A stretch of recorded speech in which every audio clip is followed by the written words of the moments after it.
Hi guys, hope you're all very well and getting some waves where you are. We had a pretty good spell recently and it's just tapered off a wee bit now. It's getting to that stage where it doesn't quite know whether it's summer or winter. So yeah, I've got a couple of short boards recently and not sure when I'm going to get the waves to give them a really good ride review. So I thought I might actually do a bit of part one on them and then do a part two once I've actually had them and ridden them a wee while. That may or may not work quite well for people anyway, because maybe I'll probably ramble for a bit shorter time twice rather than a long time once. People may or may not like that, but okay. So yeah, just been rejigging the quiver a little bit, and I've got a bit of a polyester 1-2 punch with the Rocket Wide and a Lost Quiver Killer. So this is the Channel Islands Rocket Wide. It came about after the Rocket 9. Now, I've seen the Rocket 9s and one of my friends had one, and it sort of looked, I think people thought it looked a little bit fishy, but I saw one and I was just like, that's a high performance board. It's got quite a bit of rocker, quite tightly foiled. It's still quite narrow. I think it would go in a range of waves, but it's really a performance board. So CI had developed this to be the lower down groveler end of the board, which kind of brings me to another interesting point, because when I looked at this in the shop in my size, and with it being a CI, which is usually quite, generally the boards are quite high performance generally, unless they're a really true groveler. So I looked at this and I was in the rack and there was basically this 6.4 or the 6.2, and the 6.2 was at the bottom of my volume end and this was right at the top of my volume end. And I just really like the shape, and the nose is actually quite tight on it. So yeah, it's interesting really, because for me this board is more than a 2 to 3 foot grovel board.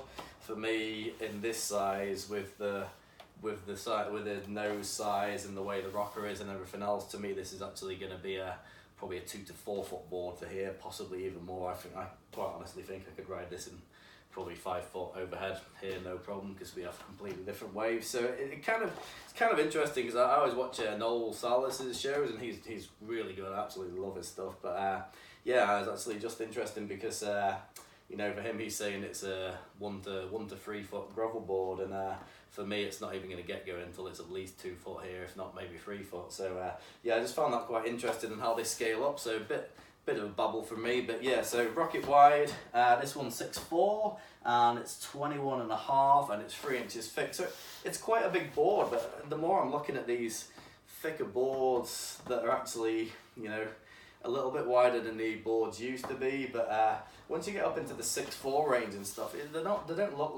just don't look like really chunky fat boards to me. They actually look like an all-round board. So I mean, it's got rocker on this. It's reasonably flat, but it's quite a mid rocker, and there's quite a bit of tail kick. So I mean, to me, that rocker and that outline is a sort of semi-performance. It's a semi-performance board for me for here. The nose isn't massive. The tail's still only coming in at 16. It carries quite a bit of meat here. Like I said, the tail's actually still really thick here, but it tapers off nicely into the very end of the tail. Yeah, so I mean, to me, they're actually going on there. I was in a new shop that's just opened and they had a special on, so I basically decided that I'd grab this. Unfortunately, it's only got the thruster set up.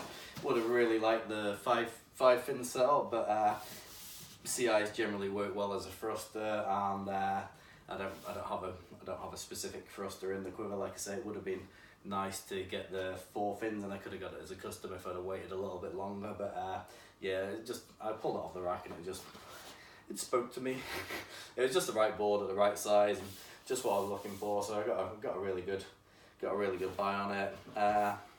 So yeah, there's quite a lot of volume in this. This was 44.6, so it's actually quite, it's, even for my volume range, it's quite high, but it actually feels quite nice. Feels quite planted in the water. You can get into waves. You can get into waves quite early, but it's not bulky either. So I think it's actually a really good choice. I think for me to go for that extra bit of volume is actually pretty good. And then it's running the traditional sort of CI single double V, and I'll come around and show you in a bit. But it's fairly it's fairly aggressive and it's quite deep through the tail, so although the tail looks like it's carrying a lot of volume up here, there's a lot of that cut back out again. I quite like swallowtails.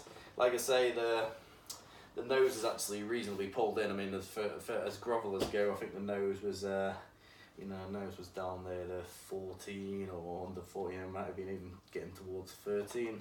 I'd have to double check it. So yeah, don't know too much more to say. So it's nice and sharp in the rails around the back. Good old traditional Almeric's concaves. It's in an ultralight glassing, but I've had ultralights before and it's not even got as much as a pressure ding in them. So the glassing job's usually really good on Merrick's. I grabbed the Geordie tail pad, which I thought looked really good on it. They were doing $150 worth of accessories free with any board, so it's pretty reasonable. Yeah, it's got plenty, the meat's a little bit further forward, there's plenty of volume in the rails in the middle of the board, but the tail's a little bit refined. The tail's coming in about 16 wide, which is probably not bad. I mean, it's about what I'd ride in a semi-performance board. Back in the day, probably like half an inch smaller than that, but not too much. And yeah, so I quite like a swallowtail. Paddle's great. I've only had it out in a small way, but I'm pretty sure it's going to need at least 2 foot for me to get it going, and then I'm pretty sure it would go in overhead, no problem. I'll come around and show you the concaves and probably wrap it up with that. There's not too much to say about this. Gee. Hopefully you can see all this. So there's quite an aggressive single concave. Further up there, through there, it gets quite aggressive there, and then we're coming into a double and V. But as you can see, the rails are always further in the water. As again, we've been discussing this on the performance boards. The rails are always further into the water than the middle of the board, so that it's really a double. But when when someone says V, like you double and V, like that's all sat underneath the rail line. So this is kind of what tends to happen on performance boards.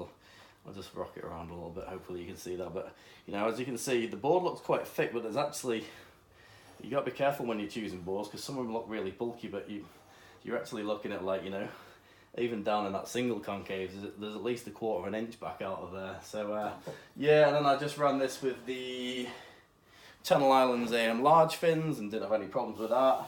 Felt pretty good. So it would have probably be a nice board as a quad as well, so if you like quads and you get a chance to buy the 5 fin, go for it. But I just think that'll be a good versatile all-rounder. Yeah, and I'll give you an update once I've ridden it in a few conditions, but that's the Rocket Wide. Great board. Cheers, guys.